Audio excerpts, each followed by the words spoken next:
In this video, we're going to be taking a look at some interesting polling data that came out yesterday from the New York Times and CNN. And essentially what they did is they took 6 key battleground states and they matched up Trump against these upper tier Democratic hopefuls, those 6 states being Michigan, Pennsylvania, Wisconsin, as well as Florida, Arizona, and North Carolina. And they matched Trump against Joe Biden, Bernie Sanders, and Elizabeth Warren, who are currently the top 3 frontrunners in the Democratic primary field. So what I'm going to do is I'm actually just going to take the results from these polls and fill out the Electoral College map and show you what it would look like if this is actually what happened. Now, it's just one polling source out of each of these states, really to get a better general sense of how the race is going. It's better to average all of the polls together, but I'm just going to be using this one resource, and a disagreement that I have with it right off the bat is the fact that all of these results are a bit lower for Biden, Sanders, and Warren in terms of their matchup in those key Midwestern states of Michigan, Pennsylvania, and Wisconsin, where the average of the polls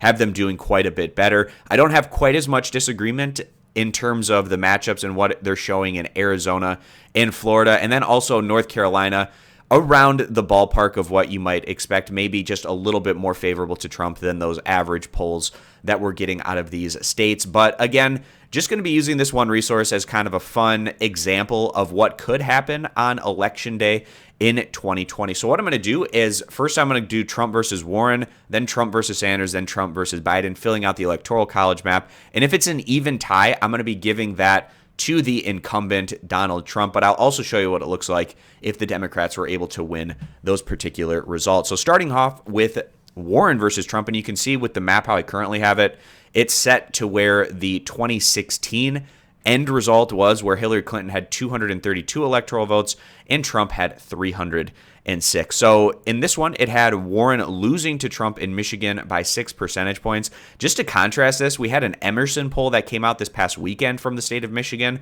Bernie Sanders had a 14-point lead, Biden had a 12-point lead, and Warren had an 8 percentage point lead. So you can see quite a big difference in contrasting those numbers from that Michigan Emerson poll. But it has Warren losing Michigan by 6 percentage points. Then it has even in Wisconsin and Pennsylvania. And there's no world where that would actually happen once we get to Election Day, where Trump would defeat a candidate in Michigan by 6 points and then have an even tie in Wisconsin and Pennsylvania, especially because out of these 3 key Midwestern states, I'd put Michigan as more to the Democratic side than even Pennsylvania and Wisconsin. And that's actually what we saw back in 2016, where it was actually even a little bit closer in Michigan than those Pennsylvania and Wisconsin numbers. But then moving down to the rest of the results, we have Florida that is showing Trump ahead of Warren by 4 percentage points. But then in Arizona, it shows Warren winning by 2 percentage points.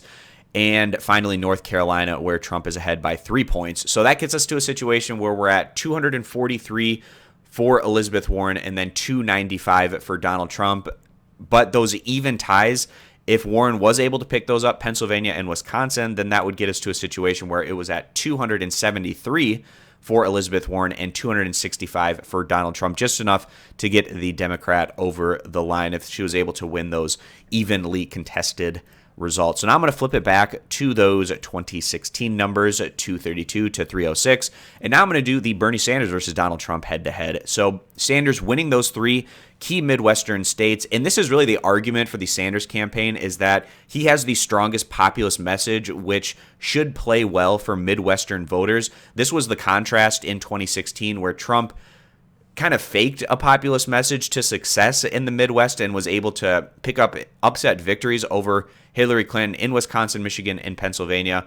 But somebody like a Bernie Sanders, he's polling well against Trump in these areas.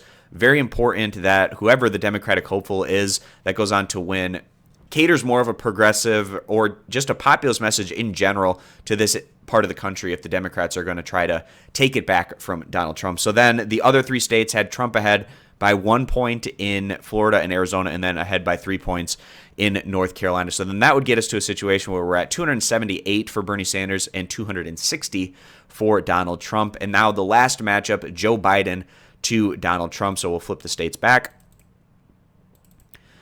And he was even tied in Michigan, so we'll leave that one for now. And then Pennsylvania and Wisconsin, he was ahead by 3 percentage points. And then Arizona and Florida, he was ahead by 5 percentage points and 2 percentage points, respectively.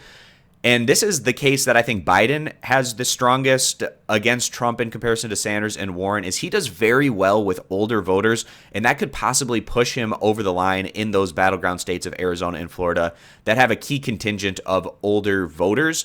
That is something certainly to keep in mind. And then also North Carolina, Biden was losing by 2 percentage points. So that gets us to 302 for Biden and 236 for Trump. And then if Biden was able to pick up Michigan in that scenario, it would bump it up to 318 to 220. Some very interesting numbers coming out of these particular polls.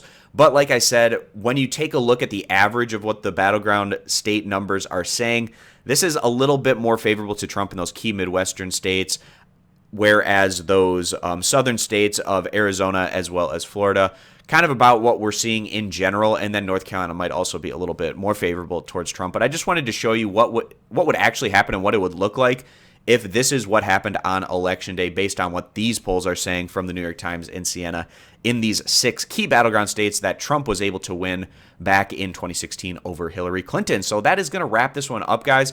This is actually Election Day 2019. It is an off year, so there's not nearly as much to be voted on as comparison to what we're going to have next year at this time.